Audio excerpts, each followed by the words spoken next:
Okay, so this next video lecture is the continuation of our module number 9. So we are now in the second topic, which is about the computation of payroll and net pay for our employees. So the calculation of payroll involves the determination of the gross pay.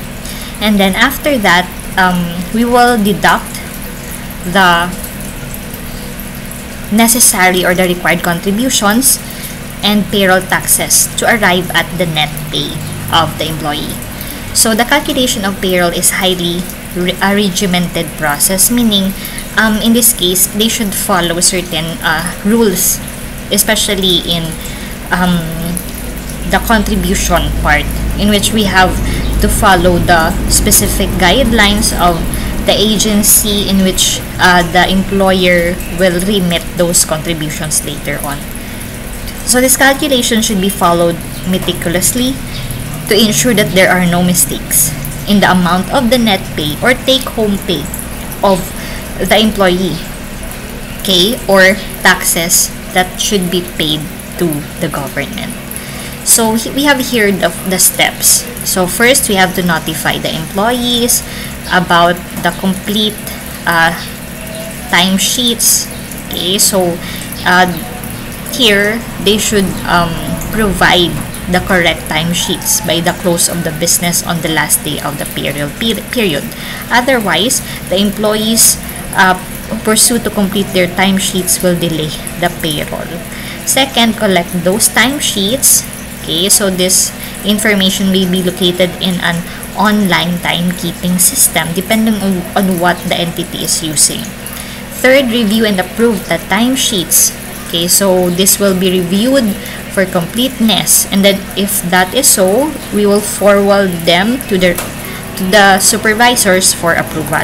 Overtime and in particular should be approved. So since it is 50% more expensive than the regular pay. Next, we will also enter the hours worked. So this information pertains to the hours worked collected manually. Otherwise, it may already be in the system also. Fifth, enter the wage rate change if there are. So the authorized changes into the payroll system for wage rate alterations, withholdings, and deductions. So in particular, this will ensure that all deductions have been entered for adjustments to gross wages for tax purposes, since they impact the amount of payroll taxes paid. Later on, as we go along, you will know. Step 6, calculate the gross pay. So this is by multiplying the wage rates by the number of hours worked. 7, calculate the net pay. So from the gross pay, we will deduct all the authorized withholdings and pay deductions from the gross pay to arrive at our net pay. 8, review. So we will print a preliminary payroll, register and examine the gross pay, deductions, and net pay for each employee. So to ensure that it is correct, if it is not correct, then we will revise it. And then, number 9, we will pay the employees. So cut paychecks and remittance advices. Also print a final payroll to register and archive it for reference. So have it authorized also by the person to sign the checks. Alternatively, issue electronic payments to the employees, okay, instead of the checks. Then remit the taxes. So forward all the applicable payroll taxes to the government. And then distribute the pay. If checks were cut, retain them in the company safe and distribute them on payday. Extra control also is to require as a proof of identification before handing the check to the employee.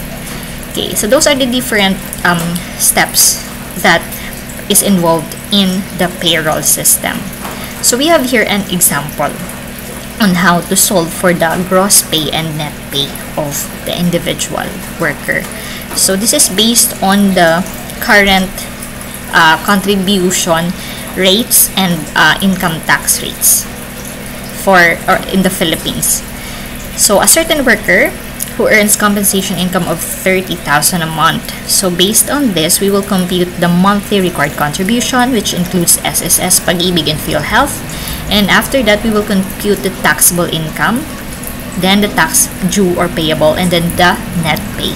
So basically, our required contribution and the tax due, these are the deductions from the gross pay to arrive at the net pay. Okay, for the solution, please take note of this. For purposes of determining the share of the contribution, PhilHealth and Pag-ibig are being shared by the employee and employer equally, while SSS is based on the given table. So in the table later on, ER means for the column of ER, this is for the employer contribution, and EE is for the employee contribution.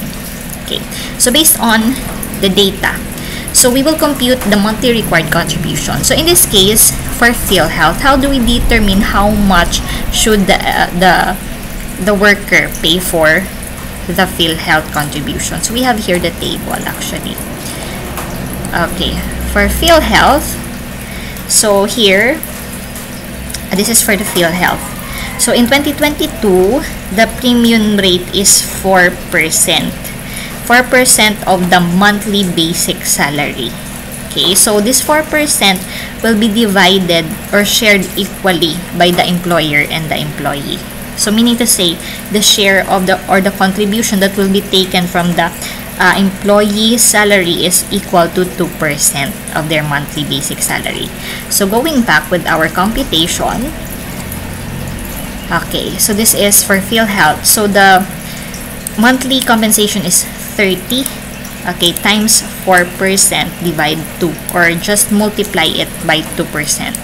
So in this case, we will deduct 600, okay, from the salary of the employee as his PhilHealth contribution. What about Pag-ibig? So again, we also have the table for Pag-ibig. So this is for 2022. Okay, for employees and employers. So if the monthly salary is 1,500 and below, so the employee's share is 1%, while the employer's share is 2%. If the salary is more than 1,500, so in this case, the total contribution is equal to 4%, which is being shared equally by the employer and employee respectively. So they will have 2% share. So going back with our computation for Pag-ibig contribution, so 30,000 is the compensation, so times 2%, or 4% divide 2. Okay, so that's also 600. And for SSS, Social Security System, so we also have here the table. So for this table, all you have to do is to determine or to look into this this column right here in the range of compensation and in the total for EE, meaning for employee. Okay, so in this case, our salary is 30,000.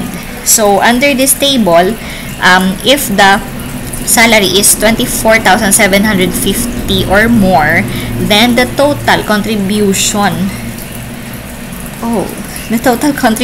for employee is, this is 1,125, sorry.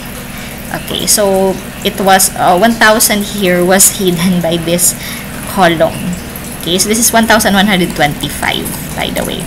So going back with our computation, so that's why, if you could notice here, we have forwarded the amount of 1,125. Okay, so all we have to do is to total this 3 monthly required contributions. So 600 plus 600 plus 1,125. So the total monthly required contribution by the employee is 2,325. Next, for monthly taxable income. So taxable income is derived at the monthly compensation income of 30,000 minus the monthly required contribution. So the taxable income for the employee is 27,675.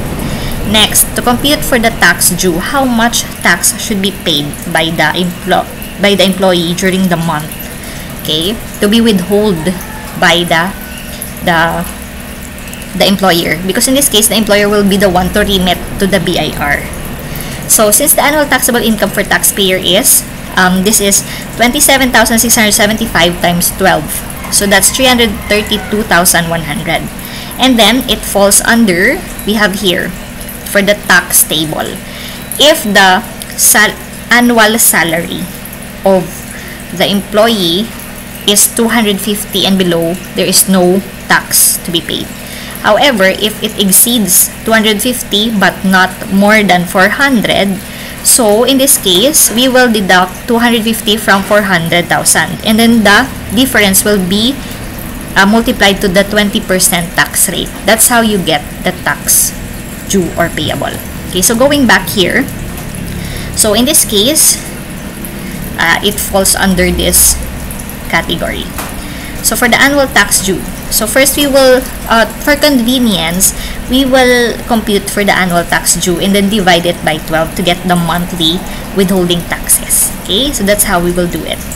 So in this case, 250 as mentioned earlier based on the table. So the first 250 portion of his income is 0%. So that's why tax here is 0.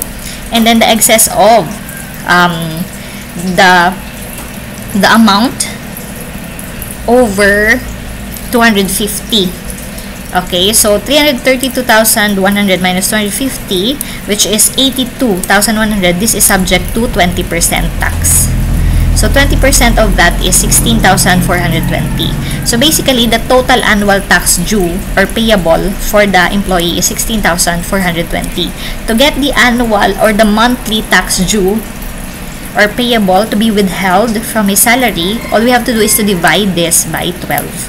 So therefore, every month, the employer should withhold 1,368.33 from the salary of the employee.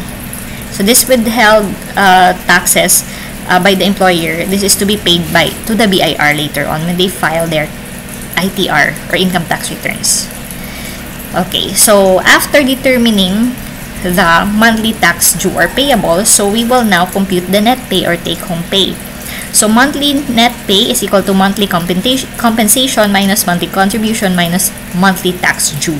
So as determined earlier, so monthly compensation is 30,000, monthly contribution is 2,325, so we will deduct that, and the monthly tax due withheld is 1,368.33. So therefore, every month the employee will take home 26,306.67. So this is depicted also here in our table. Okay. So this is the table that will help us in determining the monthly contributions for the purpose, of computing the net pay. Okay, so we will continue with the computation of employer's payroll, contributions, and taxes. So the employer's payroll contribution is his or her share of the required contribution as a counterpart of the employee's share in PhilHealth, Pag-ibig, and SSS. Okay, if you could notice, in PhilHealth, they employer and employee share equally as well as in Pag-ibig. In SSS also, we have the employer share. So this is the part of the contribution for the employer's share. So for withholding taxes, these are collected from the employee salary on the other hand and to be remitted to the BIR. Okay, so using the same example in the previous section. Okay, so for a certain worker who earns compensation income of 30,000 a month, so we will compute the monthly required employer contribution, SSS, employer, on the part of the employer. Okay, Pag-ibig, PhilHealth. So for monthly withholding tax, this is to be remitted to the BIR. Okay, for purposes again of determining the share, PhilHealth and Pag-ibig are being shared by the employee and employer equally, and SSS is based on our table. Okay, and this time we will see on the ER or the employer section or column. Okay, for PhilHealth, again, the same with the employee because they share it equally. Also in Pag-ibig, so 600 also on the part of the employer. But for SSS contribution, so let us go back here in the table. So again, our salary is 30,000. So the employer share is on this column ER right here. Okay, so based on the table, the employer share is 2,155. Okay, so that's what we will include here. Okay, and then we will just get the total of all the monthly contribution from PhilHealth, Pag-ibig, and SSS. So for the employer, he is going to provide a share, okay, to his employee, an amount for a monthly amount of 3,355. And for the monthly withholding tax due, so this is 1,368.33. This is computed in the employee part. So this is the portion of the employee's salary which is taken and or withheld and to be remitted to the BIR when they file their income tax returns. Okay. And lastly, for the accounting for labor cost. So from the data and figures determined for both the employee and employer's share above, okay, and the contribution, we have the following entries. So we will account for those transactions. So this table, I just got it from the employees part, okay, of the computation. So here to take up the payroll, so our entry is to debit the payroll or other account, for example, direct labor or factory overhead if that is indirect labor, and so on.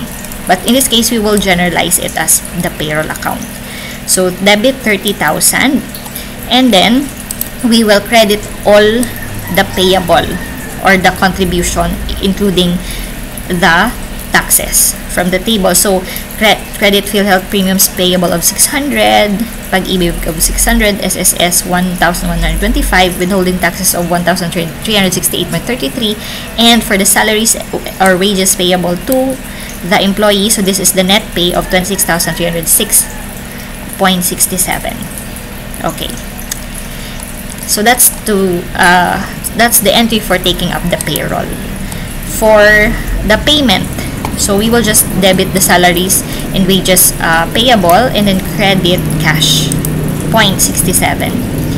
Okay, to recognize the employer share, so if you could still remember in the employer share earlier, so we will use PhilHealth premiums expense, Pag-ibig premium expense, SSS, and then credit payables. The entity can also use other types of entry or expense entry, but this is what I have used to specify the items later on, especially in the preparation of the income statement on the itemized expenses.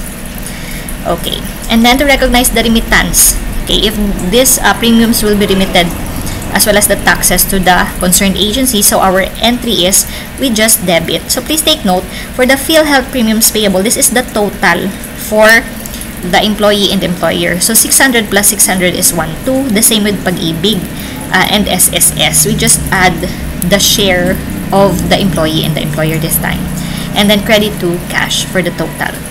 And then lastly, to transfer the labor cost to work in process, you are familiar with this already, so we will just debit work in process and credit payroll or direct labor. Okay, so those are on how to account for our